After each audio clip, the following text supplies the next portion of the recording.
Frindle by Andrew Clement. Please turn to page 33 for chapter 6. When you hear the bell, please be sure to go to the top of the next page to continue reading along. Let's begin chapter 6. The Big Idea. 3 things happened later that same afternoon. Nick and Janet Fisk had missed the bus because of a school newspaper meeting. So they walked home together. They were seeing who could walk along the curb without falling.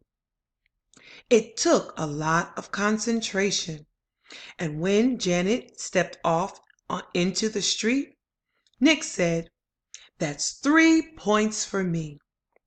But Janet said, "I didn't fall. I saw something. Look." She bent down and picked up a gold ballpoint pen, the fancy kind. That was the first thing, Janet finding the pen.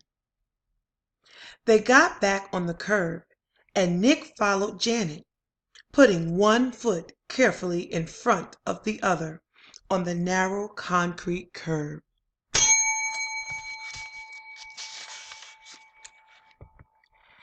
And while he stepped along, he thought back over the school day, especially about his report, and what Miss Granger had said about words at the end of the period finally sank in. That was the second thing, understanding what Miss Granger had said. She had said, "Who says dog means dog? You do, Nicholas. You do, Nicholas," he repeated to himself. "I do," Nick thought, putting one foot in front of the other, following Janet. "What does that mean?" And then Nick remembered something. When he was about 2 years old, his mom had bought him one of those unbreakable cassette players and a bunch of sing-along tapes. He had loved them, and he played them over and over and over and over.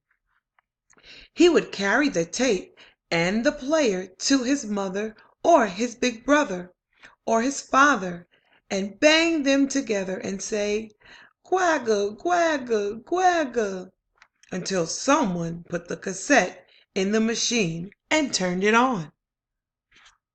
And for 3 years, whenever he said "quagga," his family knew that he wanted to hear those pretty sounds made with voices and instruments. Then, when Nick went to preschool, he learned that if he wanted his teacher and the other kids to understand him, he had to use the word music. But "quagga" meant that nice sound to Nick because Nick said so. Who says "quagga" means music? You do, Nicholas. "Not fair," yelled Janet. They were at the corner of their own street, and Nick had bumped into her, completely absorbed in his thoughts. Janet stumbled off the curb, and the gold pen in her hand clattered onto the street. "Sorry, I didn't mean to, honest," said Nick. "I just wasn't watching. Here." Nick stooped over and picked up the pen and held it out to her. "Here's your—" And that's when the third thing happened. Nick didn't say pen. Instead, he said, "Here's your Frindle." "Frindle?" Janet took her pen and looked at him like he was nuts. She wrinkled her nose and said, "What's a Frindle?" Nick grinned and said, "You'll find out. See you later." That was there at the corner of Spring Street and South Grand Ave, 1 block from home on a September afternoon.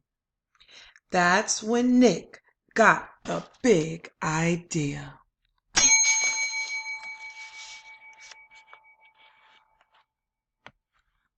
And by the time he had run down the street and up the steps and through the door and upstairs to his room, it wasn't just a big idea. It was a whole plan, just begging for Nick to put it into action. And action was Nick's middle name. The next day after school, the plan began. Nick walked into the penny pantry store and asked the lady behind the counter for a Frindle. She squinted at him. "A what?" "A Frindle, please, a black one." And Nick smiled at her.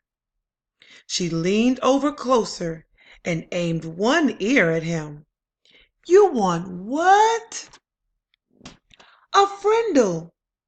And this time Nick pointed at the ballpoint pens behind her on the shelf. "A black one, please."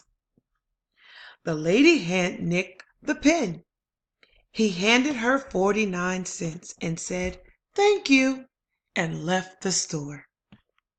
6 days later, Janet stood at the corner of the penny pantry, at the counter of the penny pantry. Same store, same lady.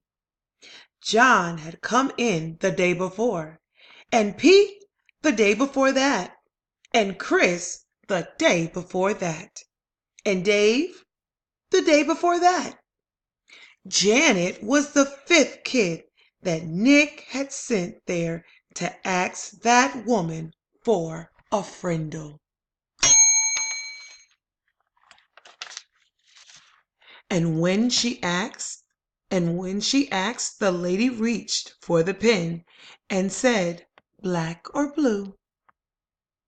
Nick was standing one aisle away at the candy rack, and he was grinning. Frindle was a real word. It meant pen. Who says Frindle means pen? You do, Nicholas. Half an hour later, a group of serious 5th graders had a meeting in Nick's playroom. It was John, Pete, Dave, Chris, and Janet. Add Nick, and that's 6 kids, 6 secret agents. They held up their right hand and read the oath Nick had written out. "From this day forward, from this day on and forever, I will never use the word pen again. Instead, I will use the word Frindle, and I will do everything possible so others will too." And all 6 of them signed the oath with Nick's Frindle. The plan would work. Thanks, Mrs. Granger.